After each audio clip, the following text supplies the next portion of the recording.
ప్రియా స్నేహితులారా, మీ అందరి ప్రేమపూర్వకంగా దేవుని వాక్యానికి ఆహ్వానిస్తున్నాను. ప్రభువును గల రక్షకుడైన యేసుక్రీస్తు శుభనామములో దేవుని మాటలు వినుచున్న మీ అందరికీ నా నిండు వందనాలు తెలియజేస్తున్నాను. ఇట్టి తరుణం మనకిచ్చినందుకై దేవాది దేవునికి నా నిండు కృతజ్ఞతలు తెలియపరుస్తున్నాను. పరిశుద్ధ లేఖన భాగాన్ని చదువుకుందాము. ఇద్దరునకు ఏర్పాటు చేయబడిన పరిశుద్ధ లేఖన భాగము ప్రకటన గ్రంథము 9వ అధ్యాయము ధ్యానం చేద్దాం. వాక్యాన్ని చదువుతున్నాను. ప్రకటన గ్రంథము 9వ అధ్యాయము మొదటి వచనాన్ని చదువుతూ ఉన్నాను. 5వ దూత బోర ఊదినప్పుడు ఆకాశం నుండి భూమి మీద రాలిన ఒక నక్షత్రమును చూచితిని. అగాధం యొక్క తాళపు చెవి అతనికి ఇయ్యబడెను. ప్రార్థించడము. అందరూ తలదించినట్లయితే ప్రార్థన. మహాగణుడును మహోన్నతుడును సర్వశక్తి మిక్కిలి కనికరం కలిగిన ప్రభువా, కొద్ది నిమిషాల పాటు నీ పక్షాన్ని నిలబడబోతుండగా నన్ను నీ సిలువ చాటున మరుగుపరచండి. నమ్మకాంతలో మీరు ఉండి అందరితో కూడా నీ ఆత్మశక్తితో మాట్లాడండి.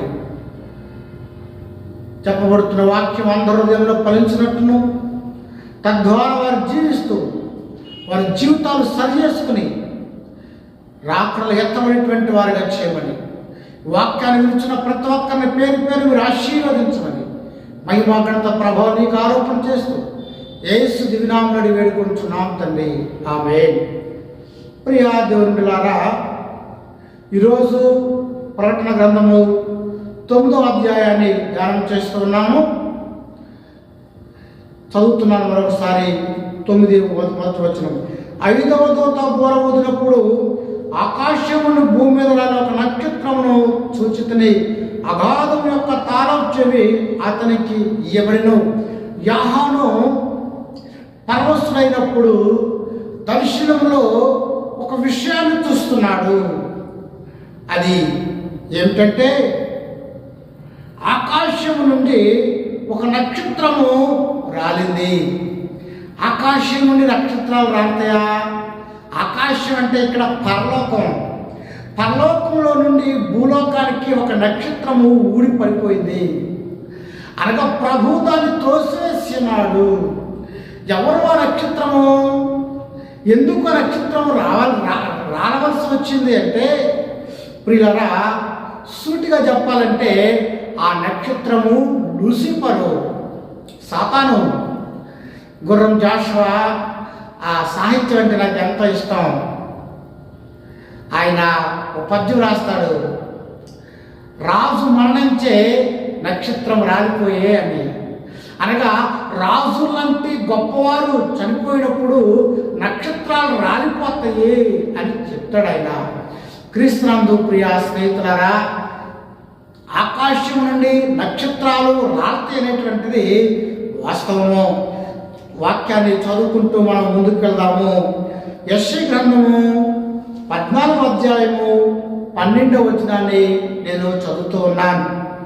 తేజో నక్షత్రమా, వేకువ చుక్క, నీవెట్లు ఆకాశం నుండి పడితివి, నీవెట్లు ఆకాశం నుండి పడితివి.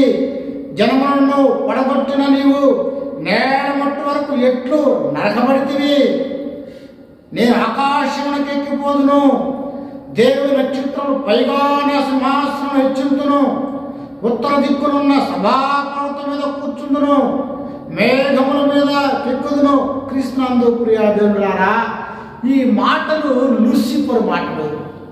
దేవుని మహిమపరచడానికి, స్తుతించడానికి ఏర్పరచబడినటువంటి ఆ లూసిఫరు ప్రభు స్థానాన్ని కోరుకున్నందుకు, గర్వించినందుకు దేవుడు పరలోకంలో నుండి దాన్ని భూలోకానికి తోసివేయబెట్టినటువంటి వాడుగా ఉన్నాడు. అనగా ఆ నక్షత్రము ఆకాశం నుండి రాలిపోయింది. ప్రియులారా, ఆ నక్షత్రములు రాలిపోయి భూలోకంలో ఉన్నటువంటి ప్రతి ఒక్కరిని కూడా దాని సంబంధంలో అది ఏడ్పిస్తూ ఉంది. 7 ఏళ్ల శ్రమల కాలంలో ప్రభువుల వారు ఆ లూసిఫర్ను తన సమూహాన్ని అక్కడ ఉన్నటువంటి దూతల్లో 3 వంతులు ఉంటాయి. ఒక వంతు దూతల్లో దేవుడు కిందకు తోసివేశాడు. దూతల సమూహంతో కూడా లూసిఫర్ భూమి మీదకు వస్తే శ్రమల కాలంలో ఆ లూసిఫర్ని దేవుడు ఏం చేశాడంటే ఆయన యూఫ్రటీస్ నది దగ్గర అగాధం యొక్క తాళపు చెవిని బిగించి ఆ లూసిఫర్ను సాతాను సమూహాన్ని అందులో పడేశాడు. చూసారా? ఇప్పుడు అది ఎక్కడుంది? అగాధ స్థలంలో ఉన్నది, అగాధములో ఉంది, బంధించబడింది, అంటే జైల్లో పెట్టబడింది. అది దేవుడు అగాధ స్థలంలో ఉన్నటువంటి దాన్ని రిలీజ్ చేయబోతున్నాడు ఈ అధ్యాయంలో. క్రీస్తునందు ప్రియా దేవులారా, ఈ అధ్యాయంలో మనం అనేకమైనటువంటి విషయాలను చూస్తూ ఉంటాము. మరో ప్రాముఖ్యంగా ఈ ప్రకటన గ్రంథంలో 7 ముద్రల గురించి, 7 భాగాల గురించి రాయబడి ఉంది. మొదటి 4 ముద్రలు, మొదటి 4 భాగాలు విషయాలు ఒకటిగానే ఉన్నాయి. అలాగే చివరి 3 ముద్రలు, చివరి 3 భాగాలు విషయాలు కూడా ఒకే విధంగా ఉన్నట్టుగా మనం చూడవచ్చు. మొదటి 4 ముద్రలు ఏ విషయాల గురించి మాట్లాడుతుందంటే భూమిపై జరిగేటువంటి దౌర్జన్యాల గురించి, యుద్ధాల గురించి, కరువుల గురించి, మరణాల గురించి మాట్లాడుతూ ఉంది. మొదటి 4 భాగాలు కూడా గడ్డి నాశనం, అనగా వృక్ష సంపద నాశనం అవడం, సముద్రము నాశనం అవడము, వాడలు నాశనం అవడము, అలాగే నీటి బుగ్గలు, మంచినీరు పాడైపోవడము, పర్యావరణం దెబ్బతినడం, విధ్వంసం కావడాల గురించి చూస్తాం. అలాగే చివరి 3 ముద్రలు పరలోకంపై దృష్టి సారిస్తాయి. అనగా అమరవీరులు బలిపీఠమును క్రింద ఉండి మొరపెట్టడం, పరిశుద్ధుల యొక్క ప్రార్థన గురించి మనం చూస్తూ ఉంటాం.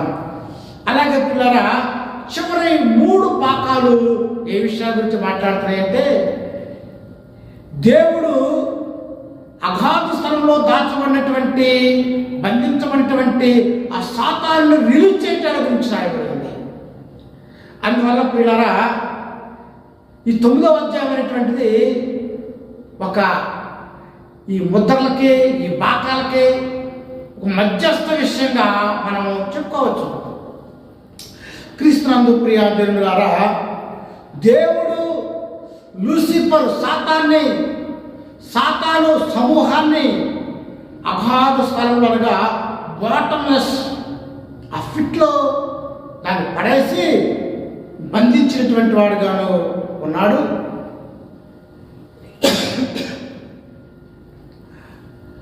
ఆ శ్రమల కాలంలో దేవుడు దాన్ని రిలీజ్ చేసేటువంటి వాడుగా ఉన్నాడని జ్ఞాపకం చేసుకోవాలి. పిల్లారా, ఇవన్నీ ఎవరికి సంభవిస్తాయంటే ప్రభువుని ఎరగక ఉన్నవారిని, అంతేకాకుండా ఎవరైతే నొస్తల యందు ముద్ర వేసుకోకుండా ఉంటారో, ప్రభువుని ఆ రాజ్య సువార్తను వినుకోకుండా రక్షణ పొందకుండా ఉంటారో వారిని శ్రమల పాలు చేసేటువంటివిగా ఉందని మనము జ్ఞాపకం చేసుకోవాలి. పిల్లరా, 2వ వచనాన్ని చదువుతూ ఉన్నాను. అతడు అగాధము తెరవగా పెద్ద కొలిమిలో నుండి లేచు పొగ వంటి పొగ అగాధంలో నుండి లేచెను. అగాధంలోని పొగ చేత సూర్యుని వాయుమండలంలో చీకటి కమ్మెను. ప్రియాదేవులారా, మనం చూస్తూ ఉన్నాము. ఎప్పుడైతే అగాధము తాళము తెరవబడిందో అందులో నుండి పొగ చేత పొగ వచ్చింది. చూసారా? ఆ పొగ ఏం చేసింది? సూర్యుని వాయుమండలంలో చీకటి కమ్మెను. అసలే సైతాన్లు ఎంతమంది ఉన్నారు అక్కడ? 3/1 వంతు, అనగా పరలోకంలో 2 వంతులుంటే 1 వంతు వచ్చేసింది భూమి మీదకి. అన్నీ ఎంత పొగతో ఉన్నాయో చూడండి. అవి ఆ పొగంతా వదిలినప్పుడు అగాధంలో నుండి సూర్యుడే చీకటి కమ్మేశాడు. వాయుమండలం అంతా చీకటి కమ్మెను, అంటే ఆకాశం అంతా చీకటి. సాతానే పెద్ద చీకటి. అన్ని సాతాల వల్ల వాయుమండలం అంతా కూడా చీకటి కమ్మెను అని లేఖనము మాట్లాడుతుంది. క్రీస్తునందు ప్రియ దేవులారా, 3వ వచనంలో ఆ పొగలో నుండి మిడతలు భూమి మీదకి వచ్చును, భూమిలో ఉండి తేళ్లకు బలమున్నట్లు వాటికి బలము ఇవ్వడిను. ఆ అగాధంలో నుండి మిడతలు బయటకు వచ్చాయి. ఆ మిడతలు సామాన్యంగా 0.5 నుండి 0 అంగుళాలు ఉంటాయి, 7 అంగుళాల పొడవు వరకు ఉంటాయి. అందులో నుండి అవి బయటకు వచ్చినట్టుగా మనం చూస్తూ ఉన్నాము. అవి ఎలాంటివంటే తేళ్లకు బలం ఉన్నట్లు బలము ఇవ్వడను. తేలు కుడితే 1 రోజు 2 రోజులు సఫర్ అవుతూ ఉంటాం, అంత బలంగా అవి ఉంటాయి. తేళ్ళు గట్టి కాదు, అవి తేళ్ళు కాదు. ఎక్కడి నుంచి వచ్చినాయి? సాతాను సమూహాలు అగాధంలో నుండి వచ్చినాయి. తేళ్ళని రాయబడింది, కానీ అవి తేళ్ళు కాదని మనము గ్రహించాలి. 4వ వచనంలో మరియు నొసలయందు దేవుని ముద్ర లేని మనుషులకే తప్ప భూమిపైన ఉన్న గడ్డికైనను ఏ మొక్కకైనను మరి ఏ వృక్షముకైనను హాని కలుగ చేయకూడదని వారికి ఆజ్ఞ ఇవ్వబడెను. ఎవరిచ్చారు ఆజ్ఞ? దేవుడు ఆర్డర్ చేశాడు. సామాన్యంగా ఈ మిడతలు ఏం తింటాయి? నేను పల్లెటూరు పిల్లవాడిని, ఇప్పటికి కూడా మాకు భూములు ఉన్నాయి. ఈ దోమకాటు కానీ ఈ మిడత తెగులు కానీ వస్తే మొత్తం స్మాష్, దిగుబడి ఏమి రాదు. కానీ దేవుడు ఆజ్ఞాపించాడు ఏమిటంటే ఏ వృక్షముకైనను మొక్కకైనను హాని చేయకూడదని ఆజ్ఞ పొందాయి. అంటే పిల్లరా, సామాన్యంగా మిడతలకు ఆహారం ఏంటంటే పచ్చదనం, పచ్చ మొక్కలు. అవి తినవంటివి ఎంత ఘోరమైనటువంటివో మనము గమనించవచ్చు.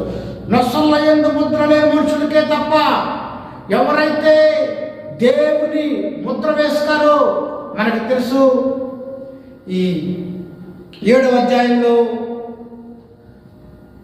12 గోత్రంలో నుండి ఒక్కొక్క గోత్రం 12,000 మంది, 1,44,000 మందికి నొసలయందు దేవుడు ముద్రించాడు, ముద్ర వేశాడు ఒక ఉద్దేశం చేత. కాబట్టి ఈ మిడతలు, ఈ సాతానుకి తెలుసు ఎవరిని కుట్టాలో ఎవరు కుట్టకూడదు. అనగా ఈ సాతాను కూడా ఎవరు దేవుని బిడలో ఎవరు దేవుని బిడలో కారన్న విషయాన్ని గ్రహించేటువంటివిగా ఉన్నాయి. అవును కదా? ప్రభువుతో కూడా ఈ దైవంటది, సర్వోన్నతుని దేవుని కుమారుడా, నాతో నీకేమి పని, నా సమయం ఇంకను రాలేదు. అనగా సాతాను కూడా తెలుసు ఎవరు ఏంటన్నది. కనుక క్రీస్తునందు ప్రియా దేవులారా, ఎవరైతే ముద్ర లేకుండా ఉంటారో వారిని ఇవి ఇబ్బంది పెట్టేటువంటివిగా ఉన్నాయి. 5వ వచనంలో మరియు వారిని చంపుటకు అధికారం ఇవ్వబడలేదు, కానీ 5 నెలల వరకు బాధించుటకు వారికి అధికారం ఇవ్వబడను. వాటి వల్ల తనకు బాధ తేలు మనుషులు పుట్టినప్పుడు బాధ వలె ఉండను. చూసారా? అవి చంపడానికి అధికారం లేదు. యోగుడు చంపడానికి సాతానికి అధికారం ఉందా? లేదు. అలాగే మనుషులను చంపేటువంటి అధికారం వాటికి లేదు. కానీ 5 నెలల వరకు బాధించేటువంటి అధికారము ప్రభువు వాడికి ఇచ్చాడు. తేలు మనుషులు పుట్టినప్పుడు బాధ వలె ఉన్నాయి. ఎంతకాలమో? తేలు పుడితే 1 నెల 2 నెలలు. కానీ ఇవి 5 నెలలకు. పిల్లరా, నోవాహు జలప్రలయం వచ్చినప్పుడు ఆ జలప్రలయం ఎంతకాలం ఉంది? 150 రోజులు ఉంది, అంటే 5 నెలలు. ఇక్కడ కూడా ఈ బాధ 150 దినాలు, అనగా 5 నెలలు బాధించేటువంటిగా ఉన్నామని మనం జ్ఞాపకం చేసుకోవాలి.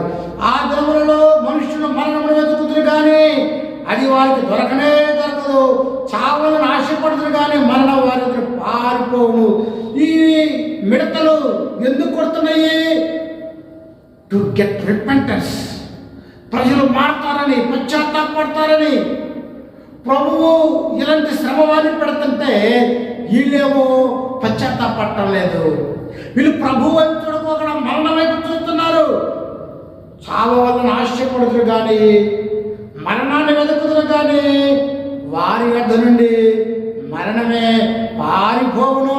చూసారా, క్రీస్తునందు ప్రియ బిడ్డలారా, పారిపోతుందన్న మరణము. అంటే మరణం కావాలని చూస్తారు. మనం చూస్తూ ఉంటాం కదా బైబిల్ ప్రకటన గ్రంథంలోని, కొండల యొద్దకు వెళ్ళి కొండలారా మీరు మా మీద పడమంటే ఆ కొండలే పారిపోతాయి. అలాగే నేర్పిస్తాను ప్రియులారా, వీరు పశ్చాత్తాపడవలసినటువంటి వీరు పశ్చాత్తాపం లేనటువంటి వారుగా ఉన్నారు. అవి ఎలా ఉన్నాయి? ఆ మిడతల డిస్క్రిమినేషన్ 7వ వచనం నుండి మనం చూస్తూ ఉంటాము. ఆ మిడతలు రూపము యుద్ధములకు సిద్ధపడిన గుర్రములను పోలి ఉన్నవి, బంగారు వలె మెరి కిరీటముల వంటివి వాటి తల మీద ఉండెను. వాటి ముఖములు మనుషుల ముఖము వంటివి, స్త్రీల వెంట్రుకల వలె వెంట్రుకలు వాటికుండెను. వాటి పండ్లు సుమారు కోర వలె ఉండెను. ఇనుపు మైపరుపు వంటి మైపరుపు వాటికుండెను. వాటి రెక్కల ధ్వని యుద్ధమునకు పరిగెత్తినట్టు విస్తారమైన గుర్రపు రౌతుల ధ్వని వలె ఉండెను. క్రీస్తునందు ప్రియులారా, ఆ మిడతలు ఎలాంటివంటే ఆ మిడతలు పురుషుల వలె అవి ఉన్నాయి, కానీ అవి పురుషులు కాదు. స్త్రీల వలె తల వెంట్రుకలు ఉండెను, అవి స్త్రీలు కూడా కాదు. చూసారా ఎంత భయంకరమైనటువంటిగా అవి కనబడుతున్నాయో. సింహం లాంటి దంతాలు ఉన్నాయి, అవి సింహాలు కూడా కాదు. అంత భయంకరమైనగా అవి కనబడుతున్నాయి. యుద్ధమునకు సిద్ధపడినటువంటి గుర్రాల వలె ఉన్నాయి, అవి గుర్రాలు కాదు. బంగారు వలె మరి కిరీటం అంటే అధికారం కలిగినటువంటి వాడుగా ఆ పుష్ప రంగులో ఉంటుంది బంగారం. ఆ విధంగా అవి కనబడుతున్నాయి, అధికారం ఉన్నటువంటివిగా కనబడుతున్నాయి. క్రీస్తునందు ప్రియులారా, 9వ వచనంలో ఇనుపు మైమరుపు అంటే మైమరుపు వాటికుండెను. ఇనుపు మైమరుపు అంటే ఆ ఇనుపు సొక్కాలని అంటవి. అంటే ఆ మిడతలో సామాన్యం మనం కొట్టామంటే చచ్చిపోతాయి మిడతలు, కానీ ఇనుపు సొక్కాలు ఉండే వాటికి సచ్చే కాదవి కదా. ఎంత భయంకరం పిల్లరా. యోహాను బాప్తిస్ముకుడైన యోహాను ఆ మిడతలు తిని బ్రతికాడు. ఆయన మిడతలు మంచియే, పరిశుద్ధమైనటువంటివే. వాటిలో మనం తినే ఫుడ్ కంటే 20% క్యాలరీలు పవరు, క్యాలరీల శక్తి వాటిలో ఎక్కువ ఉంటుంది. మంచిది తినడం. కానీ ఇవి అలాంటివి కాదు. స్త్రీల వలె ఉన్నాయి, పురుషుల వలె ఉన్నాయి, సింహం వలె ఉన్నాయి, బంగారు కిరీటాలు పెట్టుకున్నటువంటి వాటి వలె ఉన్నాయి.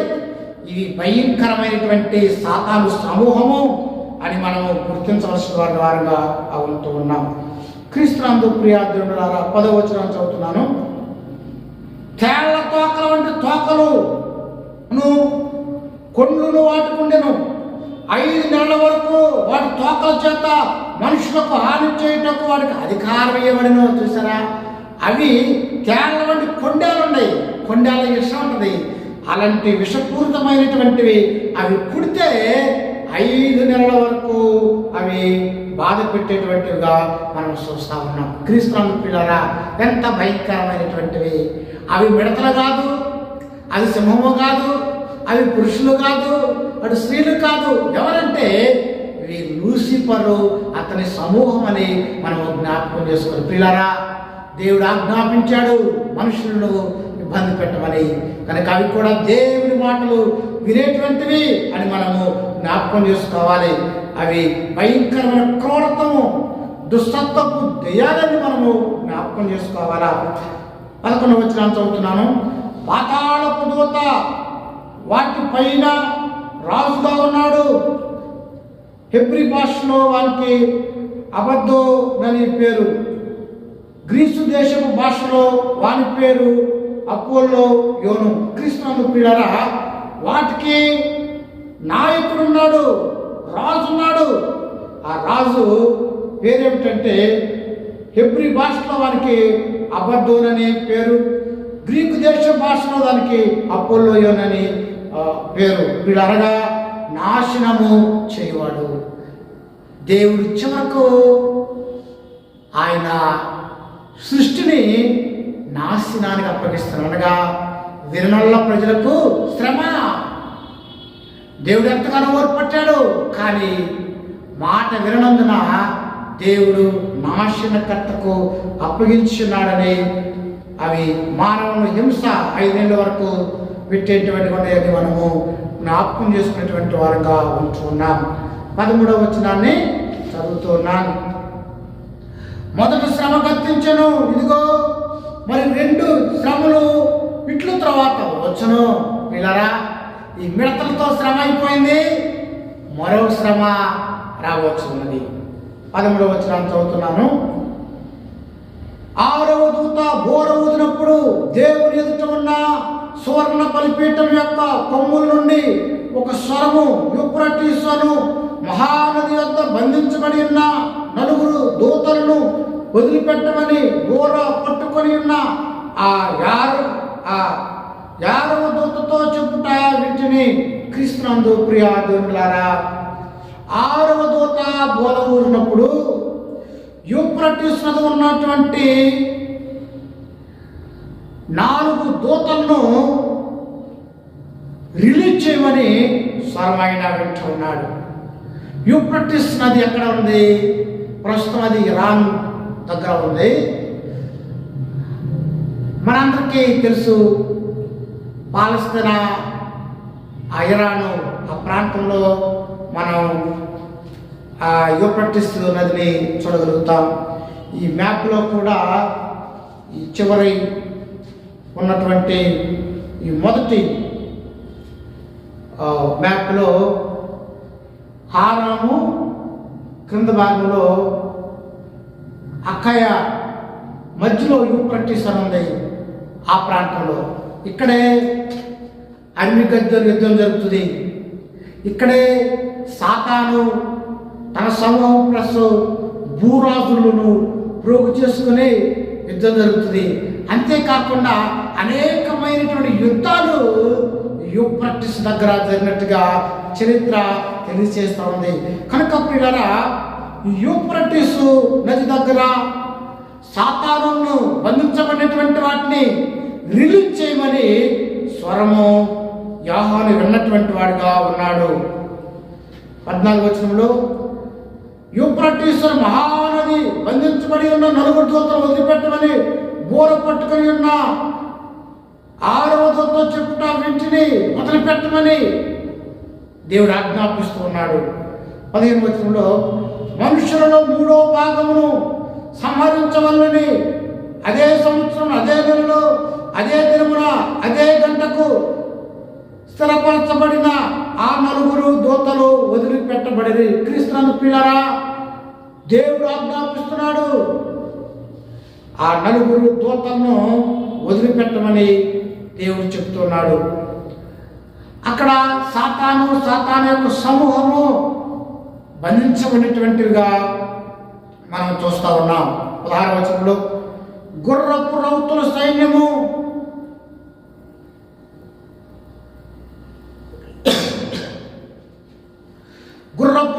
సైన్యముల లెక్క 20 కోట్లు, వారి లెక్క ఎంత అని నేను వింటిని. మరియు నాకు కలిగిన దర్శనమందు ఇలాగ చూచితిని, ఆ గుర్రములకును వాటి మీద కూర్చున్న వారికి నిప్పు వలె ఎరుపు వర్ణము, నీలవర్ణము, గంధవర్ణముల మైమరుపులుండెను. ఆ గుర్రములు తరలు సింహపు తరల వంటివి, వాటి నోళ్ళలో నుండి అగ్ని దోమ గంధకములు బయలు వెళుచుండెను. ఆ లెక్క చూస్తే అవి సైన్యం ఎంత ఉన్నాయంటే 20 కోట్లు, 20 కోట్లు. పిల్లరా, నాకు తెలిసి 20 కోట్ల సైన్యము ఎవరికి ఉండదు, ఎవరికి లేదు కూడా.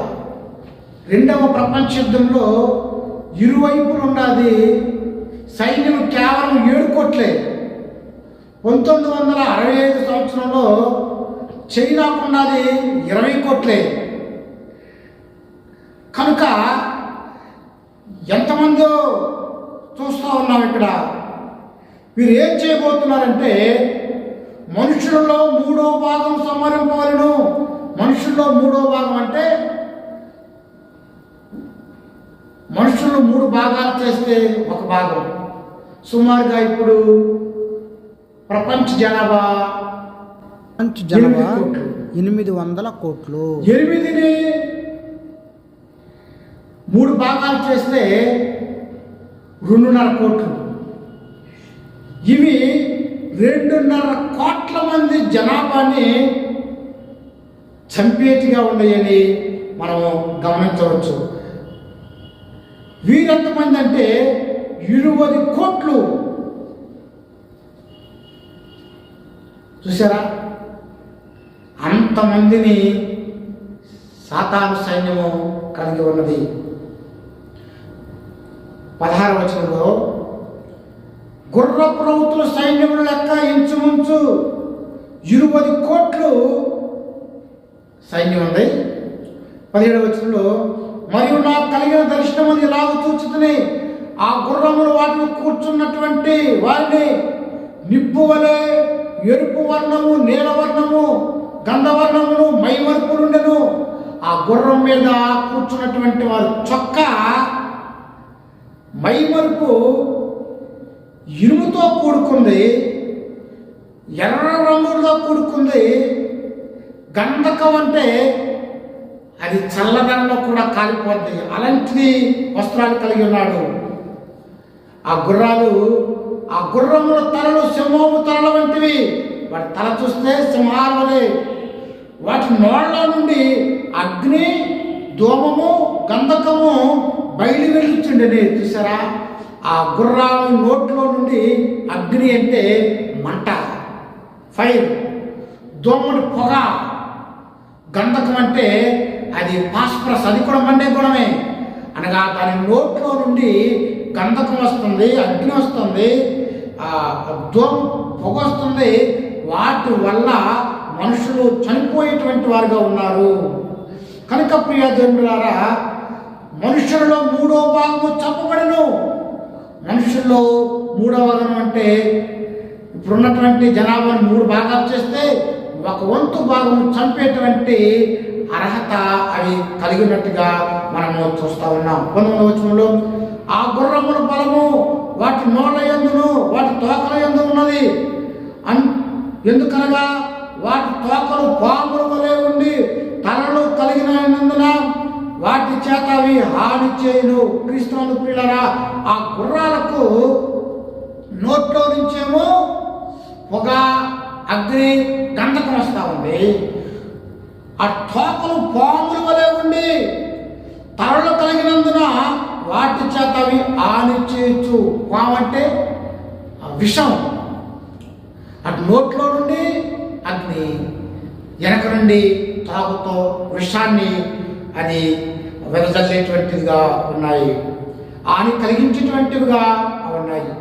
ఈ దెబ్బల చేత చావక మిగిలిన జనులు దయ్యములను చూడను, వినను, నడువను, శక్తి లేనివై బంగారు, వెండి, కంచు, రాయి, కర్రలతో చేయబడిన తమ హస్తకృత్యములైన విగ్రహాలను పూజింపకుండా విడిచిపెట్టినందు మారు మనసు పొందలేదు. చూసారా పిల్లరా, ఇంత శ్రమపడుతున్నా, అగ్నితో కాల్చబడుతున్నా, పాము ఆ విషంతో మనుషులు చంపుతున్నప్పుడు కూడా వారు చేసుకున్నటువంటి విగ్రహారాధనను వారు విడిచినటువంటి వారుగా లేరు.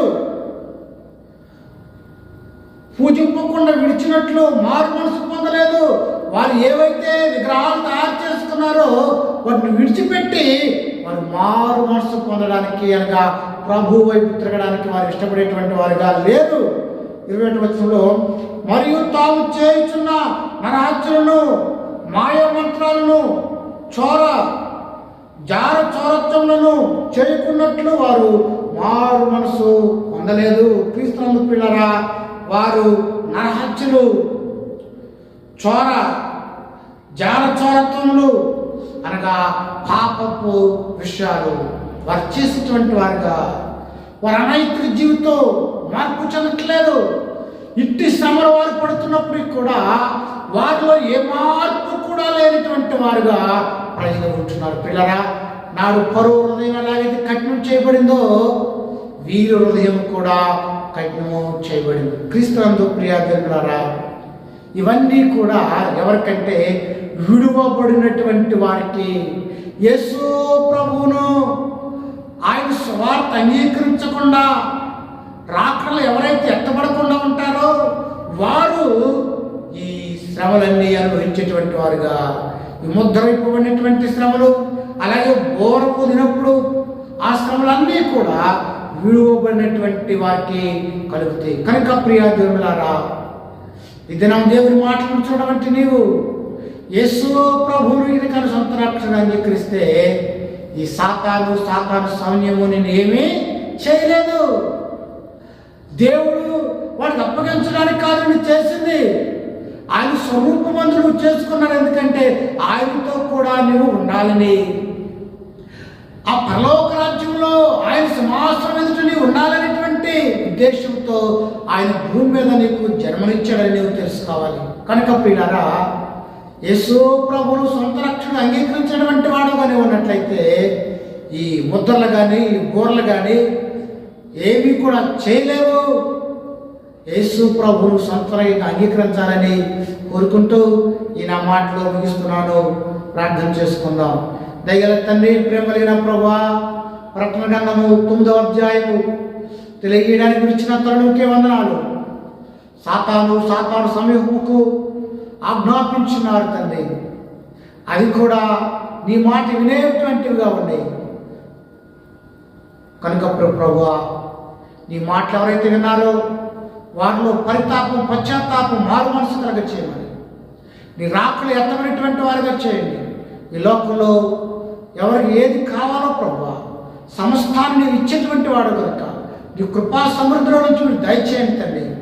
వారు మనసు రక్షణ, పాప క్షమాపణ, ఈ రాకలు ఎత్తబడినటువంటి వారిగా చేయమని, మహిమ ఘనత ప్రభావాలు మీరే పొందమని యేసు దివినామడి వేడుకొంచున్నాం తండ్రి. ఆమేన్. తండ్రి దేవుని ప్రేమ, కుమారుడు యేసు కృప, పరిశుద్ధాత్మ సహవాసం ఇప్పుడు సదాకాలం తోడైంది, కాచి కాపాడుగాక. ఆమేన్. God bless you.